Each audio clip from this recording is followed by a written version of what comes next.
नमस्कार श्रोते हो, मैं डॉक्टर सपना आप सबके सामने प्रस्तुत कर रही हूँ केवल दर्शन इस बुक का रीडिंग। चित्त की अवस्था चल रहे थे तो शुद्ध अवस्था चित्त की अवस्था जो कि अति इम्पोर्टेंट अवस्था है और वहां पे ही हमको पता चलता है कि समाधि अवस्था किस तरह प्राप्त हो सकती है। यानी जो जीवन हम लोग जिंदगी जी रहे हैं और जो जिस माया से हम लोग अभी तक प्रभावित थे और हमको लग रहा था कि यही सृष्टि ही सत्य है, ये जो आवरण है उसको वैनिश उसको पूरा बाहर निकाल के जो सच में सत्य है, जो ईश्वर है, जो सत्य है, वो जानने के लिए हमारा चित्त जो रहता है शुद्ध होना चाहिए। क्योंकि मूड विक्षिप्त वो भक्ति युक्त उसके अंदर हम लोग प्रोग्रेस कर रहे थे अभी तक। और ये जो चित्त की अवस्था है जिसके अंदर चित्त शुद्ध रहता है वो अति महत्वपूर्ण अवस्था है हमको हमारे स्पिरिचुअल अवेनिकन के लिए। देखेंगे सूत्र नंबर 30। मोहरलोके चित्तस्य निरुद्धत्वात्तदस्य वृत्तिर्निद्रा ततः सर्व कारण भावे ब्रह्मवत स्व आत्म अनुभवात ब्रह्मणत्व तदा ब्रह्मण तुर्य अंश सत पदार्थ प्रकाशात सत्यम। सत्य के उधर हम लोग जाते हैं। इस जो सूत्र का मीनिंग है वो देखेंगे। अभी हम लोग पहुंच रहे हैं पूरा महरलोक तक।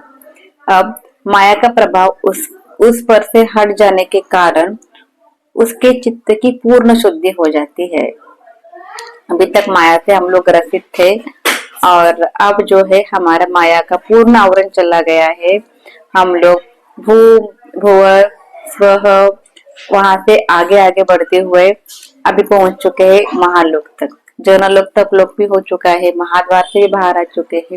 अब हम लोग महर लोक के अंदर पहुंच रहे हैं जहाँ पे पूर्णतः शुद्ध हो जाता है चित्त। चित्त के अंदर किसी प्रकार की अशुद्धि नहीं रहती।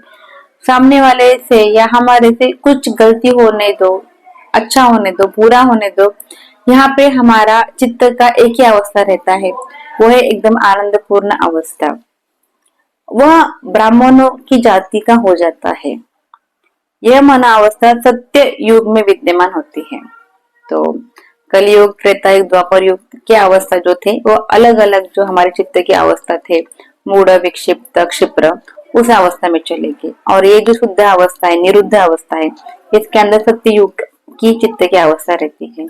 शुद्ध चित्त हो जाता है। ईश्वर की ओर अग्रसर होते हुए मनुष्य अपने आप को अणु के मंडल महरलोक तक उठा लेता है। माया माया जो है वो वैसे है, पूरा अंधकार की तरफ हमको लेके जाती है। अब जब माया ही नहीं रहा तो हम लोग अंधकार से पूरा प्रकाश की तरफ जा रहे हैं। इसीलिए ईश्वर की ओर अग्रसर होते हुए मनुष्य अपने आप को अणु के मंडल की महरलोक की तरफ चला जाता है। उसे पता चलता है कि हम लोग भी अणु से उत्पत्ति होती है। जगत की उत्पत्ति स्टार्टिंग किससे है? ओमकार का नाद, अणु की उत्पत्ति। तो वहां तक हम लोग पहुंच जाते हैं। यानी जहाँ सृष्टि उत्पत्ति हो का शुरुआत हो गया ना, वहां तक हम लोग पहुंचते पहुंचते जा रहे हैं आकर्षण न्याय से। तब अज्ञान का सारा क्रम विस्तार पीछे छूट जाने से उसका चित्त शुद्ध हो जाता है, अंधकार से मुक्त हो जाता है वो, जिसमें कोई बाहरी विचार नहीं रहते। बाहरी कौन से भी विचार नहीं रहते, वो उसके अफेक्ट ही नहीं करते, न्यूट्रलाइज हो जाता है। कुछ भी रहने दो, अच्छा बुरा सबके अंदर न्यूट्रलाइज रहता है वो, और उसका अफेक्ट बॉडी के ऊपर उसके होता ही नहीं है। तब मनुष्य को ईश्वरीय ज्योति ब्रह्म सृष्टि में व्याप्त सत्य तत्व का ज्ञान हो जाता है। मनुष्य ईश्वर का ज्योति दिखता है, सत्य का ज्ञान होता है। सत्य तत्व सृष्टि में अंतिम एवं शाश्वत आध्यात्मिक हिस्सा है। उसी से सृष्टि उत्पत्ति हो गई है और जिससे सृष्टि उत्पत्ति हो गई उसी तत्व के बारे में उसको ज्ञान होता है, शाश्वत ज्ञान होता है। इस अवस्था में मनुष्य को ब्राह्मण या आध्यात्मिक वर्ग का कहा जाता है। सोचिए, अभी हम लोग मूढ़ चित्त यानी माया से ग्रसित थे। हमारा सुख दुख रहता था, हमको इच्छा रहते थे, भावनाएं रहते थे। उससे थोड़ा हम लोग ऊपर चले गए, विक्षिप्त में आ गए, जहाँ पे हम लोग इधर से उधर घूमते रहते थे। यानी कभी खुशी रहता था, कभी दुखी रहते थे। कभी लगता था कि ईश्वर सत्य, कभी लगता था झूठ है, कभी लगता था कि जितना भी हमारे पास है ऐश्वर्य है उससे हम लोग सुख उत्पत्ति नहीं हो रही थी।